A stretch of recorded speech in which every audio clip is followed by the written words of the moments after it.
Welcome, another edition of Serving the Valley. I'm Roy Justice. Serving the Valley is a CFTV production that gets you up close to what really makes this part of Iowa kind of a nice neighborhood to live in. Today we're going to feature that opportunity that offers hope. Hope in many ways. Life is not always fair. We don't have to be told that several times. When it's not fair, where do we turn for some help? Well, I'm going to turn for some help right now to a couple of individuals who operate and educate, and well, for the next several minutes, we'll find out exactly what they do at the House of Hope. My guests are Karen Rowe, who's Executive Director, and Dusky Steele, who is a Development Coordinator. I'm going to read their mission statement. It's not very long. It is the mission of the House of Hope to help each woman identify and achieve goals to accomplish in order to create a stable, secure, and safe home, a safe home life for herself and her children. Ladies, welcome to our program. Thank you. Thanks for having us. There is obviously a lot more to the mission than what I've just read or what that sentence outlines. Where do we start when we start talking about the House of Hope? Well, what the House of Hope is we are support for families that are coming from homelessness and working their way into self-sufficiency. So we work with each family as they come in individually based on their own goals and help them achieve what it is they want in life and the ability to support their family on their own. We identify the barriers that have prevented them from being self-sufficient, and then we just, with them, break those barriers down so they can be independent. How do they start? How do you first come in touch with them? That is a long process, actually. So again, we're working with families that have been homeless and homeless for a long time, most of the time. So they have to first get on our waiting list. So they have to turn in an application, and then we're a 2-year program. So apartments don't open up all the time. So they have to wait until there's an apartment that opens up that fits their family size, and we give them a call and bring them in for an interview at that point. I was going to ask you to tweet that answer, but I don't tweet, so we'll let it go at that. Let's talk about the fact that I heard you mention it's a 2-year program. A 2-year program of family enrichment, a 2-year program of Education, support, guidance. Like I said, we identify those barriers, and it takes some time to break those down, and we do life skills classes to help give them some skills. If they need to further their education, we hook them up with a tutor, mentors, just offer a lot of support. We're kind of a mix of intense case management and cheerleaders. Yeah. Okay, good way to put it. That would have made a good tweet. Here we go. Each case, I'm sure, is different, but in the years that House of Hope has been in operation, there must be some kind of common thread that radiates through the individuals and the plight they find themselves in. That's right. Generational poverty is very common. Domestic violence, aging out of foster care.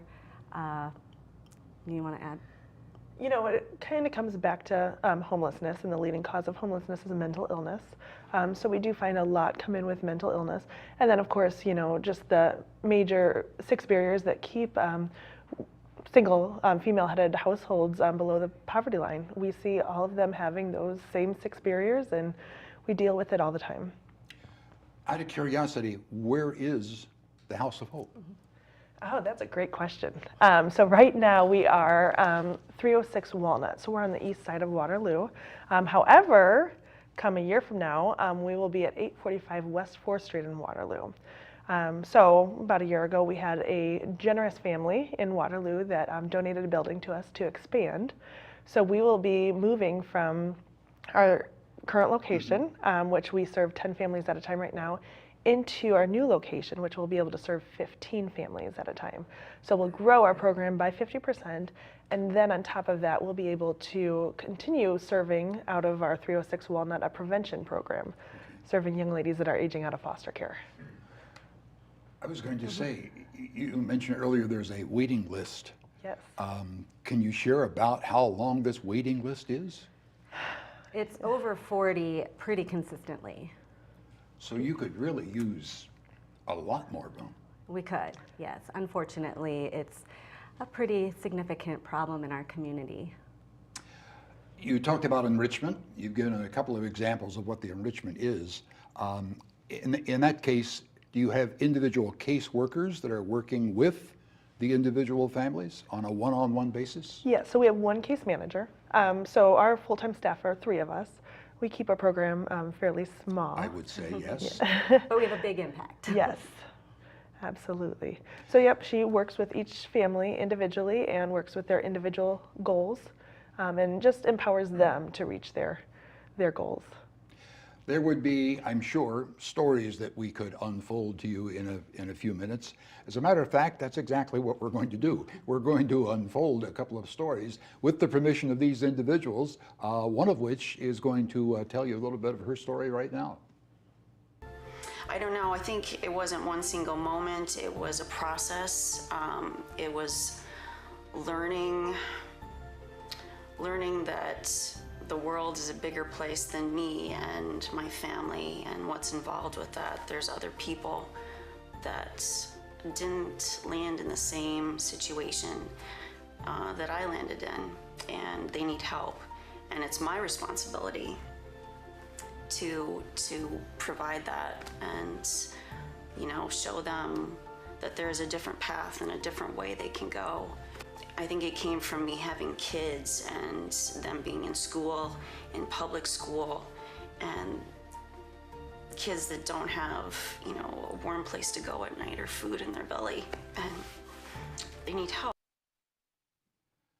Well, there's a little bit of a teaser, if you will. We'll have more about that before we wrap up the program today. We're with Karen Rowe and Dusky Steele, who have joined us from the House of Hope. You go to work every morning with a smile on your face and hope at the end of the day you produce some smiles on faces of those who you serve. There are many ways that there are those in the community who may say, boy, what a mission that is, and what could I do to be of some assistance in that regard? And you would, if you were tweeting, would tell them what? I would say, if I were tweeting, there'd be some hashtags probably. Come hold babies and change lives. Volunteer. We have a lot of volunteer opportunities. Am I still tweeting? Yeah, no, but you can expand on that, yes. Hashtag build hope. True. Okay, so yeah, there are a lot of ways to be involved if you want to be part of this amazing mission. Like I said, volunteering. We are very well supported by the community. We're so blessed. And in-kind donations, monetary donations. We go through a lot of disposable items. So, you know, donate your time, your money, your clothes, your garbage bags.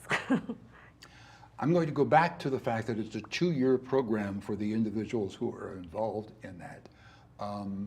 Before we went on the air, I asked you why just 2 years? And if you can remember what your answer was, I thought that was pretty good, tweet or no tweet.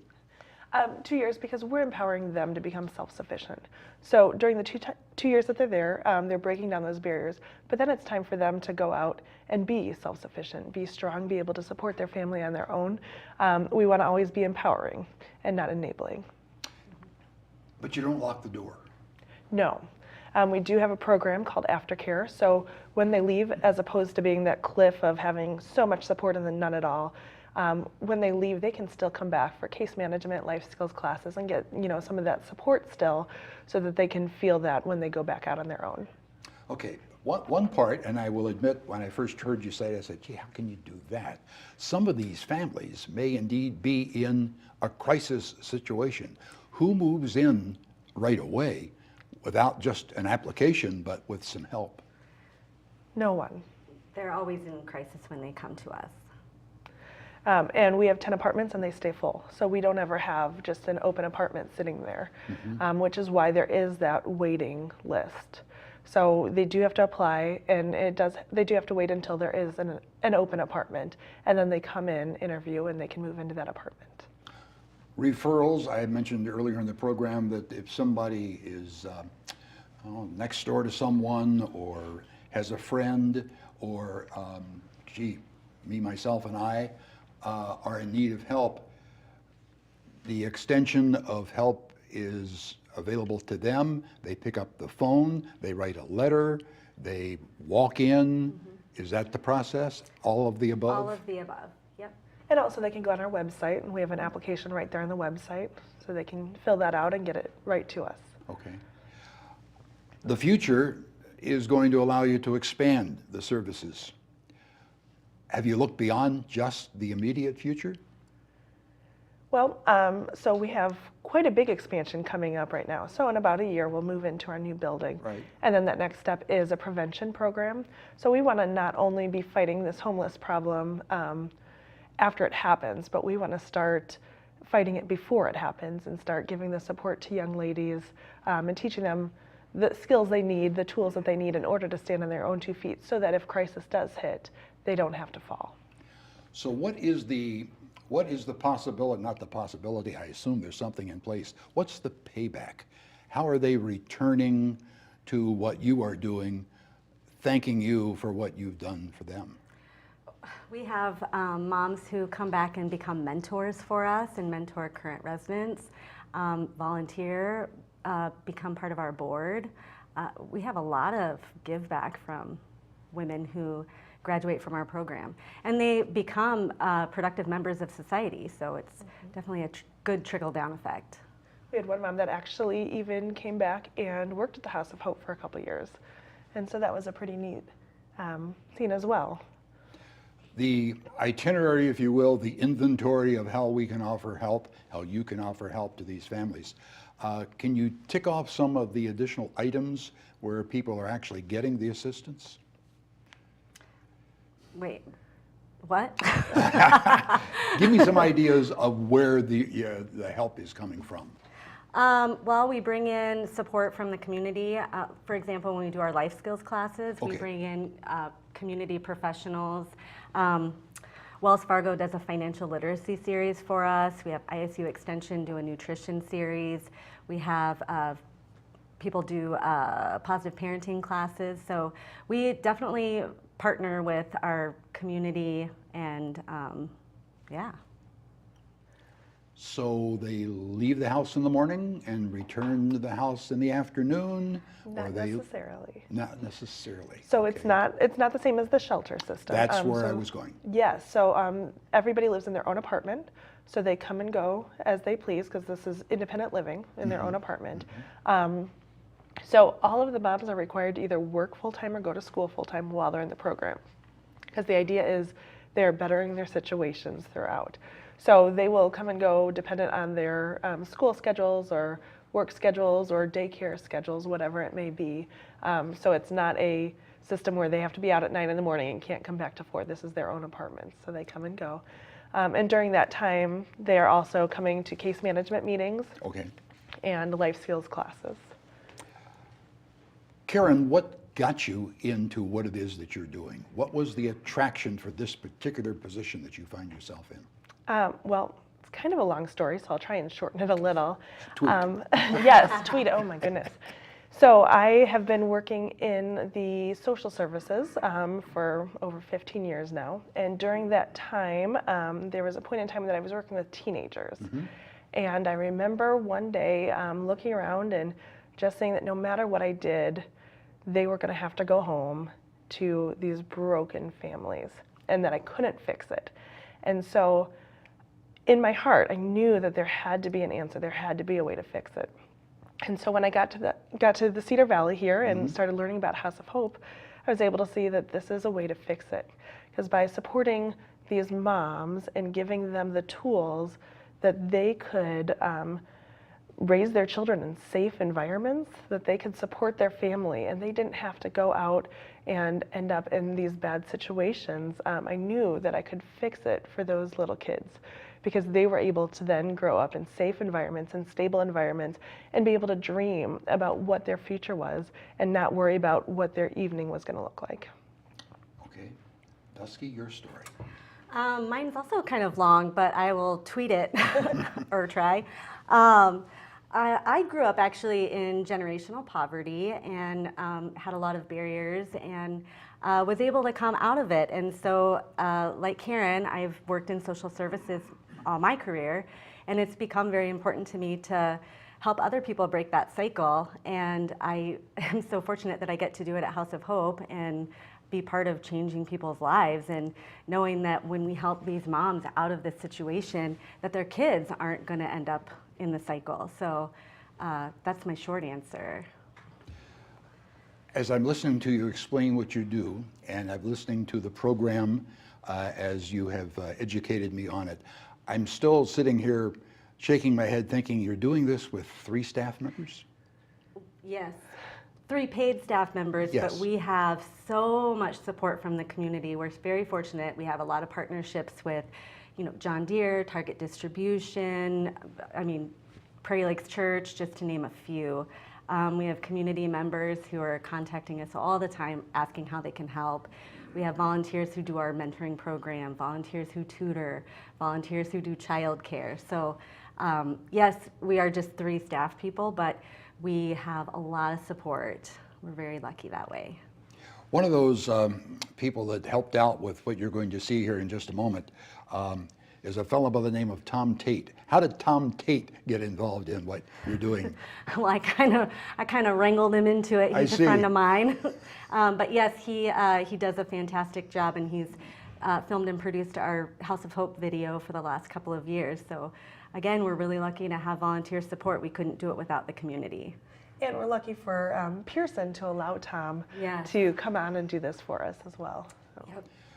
As a matter of fact, if I can cue in our multi-person staff in the control room, now would be a good opportunity to get ready to have some more of these individuals who have given their permission to the program to have their story told. In fact, I think we'll probably wrap up with today's program in that regard. Before we do that, however, I want to take this opportunity to thank you for being with us today. Another one of those stories, the House of Hope that's serving the Cedar Valley Meeting in Need. Thank you, Karen and Dusky, for being with us. I want to also mention that I discovered us on Facebook. I scared myself to death when I came on Facebook, and there was I.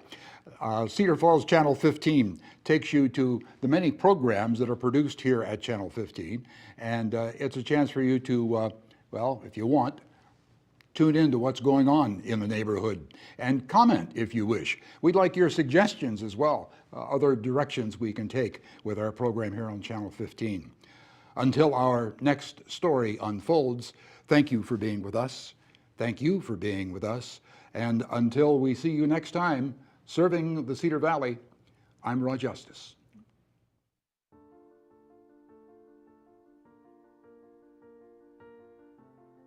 I came to the House of Hope because I have had a very rocky road in life.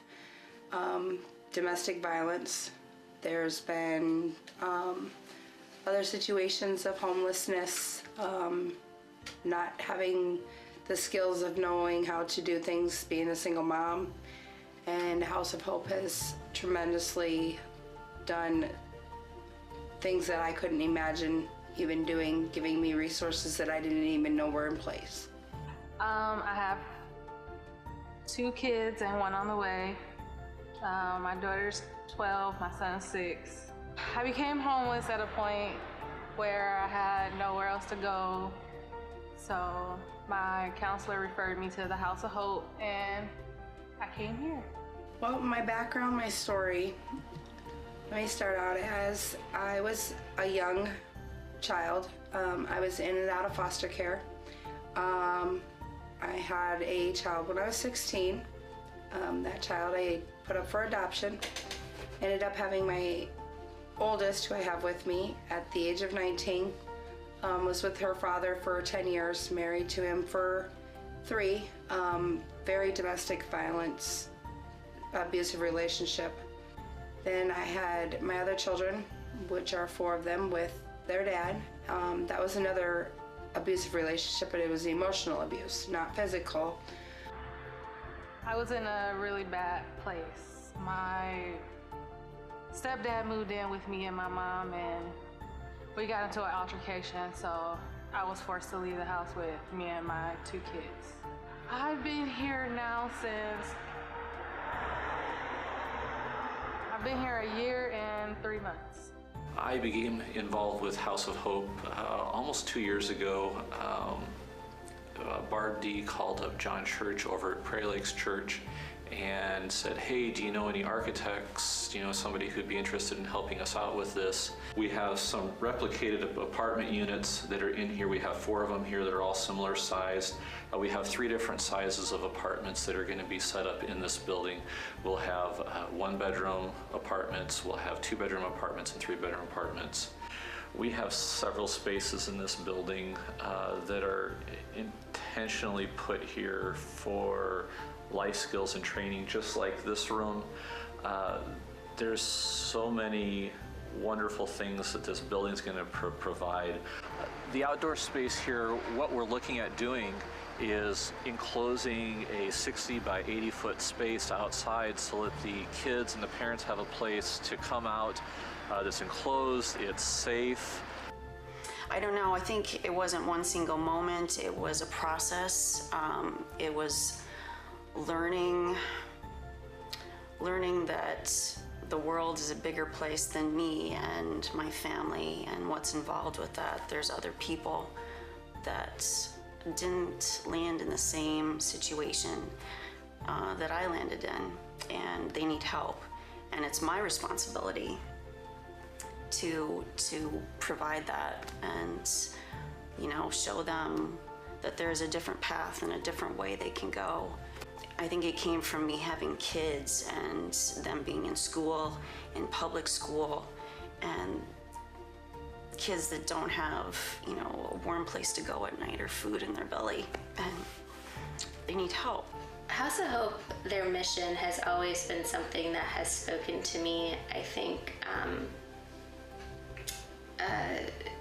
the empowerment of the women that come in here is wonderful. And so I did know their mission, and when the opportunity presented itself to be a part of it, by serving on the board, it was a no-brainer for me. I was really excited to be a part of it. House of Hope is very important to the community because it helps every type of woman. Anybody from who's lost their kids to trying to getting them back, to people that have their children but don't know how to parent. If it wasn't for House of Hope, I could tell you literally I wouldn't be in the situation I'm in. I wouldn't be able to be a single mom of 6 kids. I'd probably either have them in foster care or I would have given up. The only support I really truly have is my mentor, House of Hope ladies, and the friends that I've made from House of Hope. Otherwise, I don't have anybody for support. The House of Hope is important to me because without the House of Hope, I'll probably still be homeless in a shelter, probably still sleeping in my car. It's very important. The benefits for my kids, they get a roof over their head, they get to meet new people, and they're just stable. They have a place they can call. House of Hope allows someone to fill their tank up and have a safe place, and they don't have to worry about their kids, and they give them the tools to find a different path and get knowledge. And so they're going to be ready for tomorrow and next week and next month and next year. They got their tank filled up. That's why I love House of Hope. I would just say that if you could choose between House of Hope and where you were at now, and House of Hope gave you the opportunity to take it, because House of Hope, I believe, is the best thing that has ever happened in my life. I don't have to worry about my kids being home while I run to the grocery store or something, and there's always somebody in the building, so it's like a big house full of family, but everybody has their own room. I know that there's a lot of adversity and struggle, and awareness is the biggest thing that I think I can hone in on when it comes to the House of Hope. Just getting the word out there that there is a problem of homelessness in our community, and there is an organization that is taking it kind of head on, and not only just offering them a place to live, but giving them the tools so they never have to go back to homelessness again. Yeah, House of Hope, you need to give to House of Hope. That's what it's about. You're gonna change people's lives. And you're gonna think to yourself, okay, that adult, they made a mistake. And yes, they did. We all make mistakes. But they're kids. You've gotta be able to give someone a different direction to go to and show them how to do it, because they don't know how. Literally, they don't know how. They've never maybe had it. And then if they know how, they can show their kids how. And then their kids are also productive members of society. And we're not spending money on homelessness and shelters and crime and, a bigger police force. I mean, it all trickles down.